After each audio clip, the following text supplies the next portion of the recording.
પતિ પત્ની હતા અને 25મી મેરેજ એનિવર્સરી ઉજવી રહ્યા હતા. એટલે બંનેએ નક્કી કર્યું કે હવે આપણે ભવિષ્યમાં આપણા સંબંધ સારા એવા ટકે, દાંપત્ય જીવન સુખેથી પસાર થાય, એટલે હવે આપણે અત્યારથી કંઈક વિચારવું પડશે. એટલે થોડી વાર બંને વિચાર કર્યો અને પછી બંને એક નોટબુક લઈને આવ્યા અને વિચાર્યું કે આખા વર્ષ દરમિયાન કાંઈ પણ એકબીજાની વાત કાંઈ પણ ગમે નહીં તો આ નોટબુકમાં લખી નાખવાની. એક વર્ષ પસાર થયું. બંને પાછા 26મી જ્યારે પણ એનિવર્સરી આવી છે ત્યારે ભેગા થયા અને નોટબુક લઈને આવ્યા હતા. સૌથી પહેલા પત્નીએ એની નોટબુક પતિના હાથમાં આપી અને પતિએ જ્યાં પેલું પાનું ખોલ્યું એમાં લખ્યું હતું કે 4 જાન્યુઆરીએ તમે કીધું હતું કે હું તને હોટલમાં લઈ જાય અને તમે પછી હોટલમાં ન લઈ જાય, એ મને ગમ્યું નહીં. મેં તમને એમ કીધું હતું તમે પિંક શર્ટ પહેરજો ને તમે પછી વાદળી શર્ટ પહેરો, એ મને ગમ્યું નહીં. આ ભાઈ બીજું પાનું ફેરવું તો એમાં લખ્યું હતું તમે મને કીધું હતું ઢોકળા કરવાનું અને મેં ઢોકળા કર્યા તો તમે ઓછા ખાધા.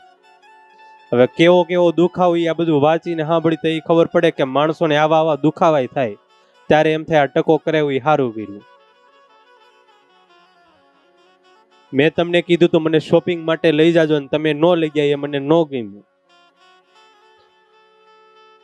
ત્યારે આખી નોટબુક ભરાઈ ગયેલી હતી.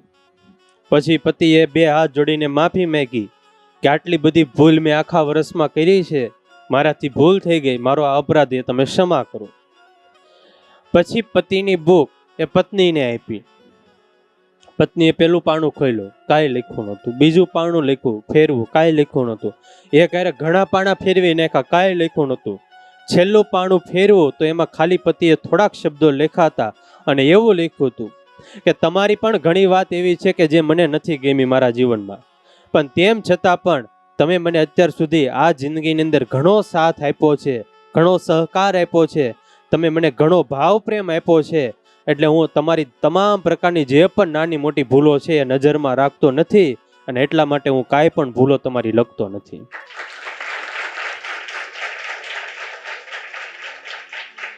ત્યારે પત્નીને અફસોસ છો, પોતાના પતિ પાસે નોટબુક પોતાની મેગી ફાડીને ડસ્ટબિનમાં નાખી દીધી. ત્યારે પતિ અને પત્નીની વચ્ચે જો લાંબા સમય સુધી સંબંધ ટકાવવા હોય અને સુખેથી પ્રેમથી દાંપત્ય જીવન પસાર કરવું હોય તો એકબીજાના ગુણો જોતા શીખવું.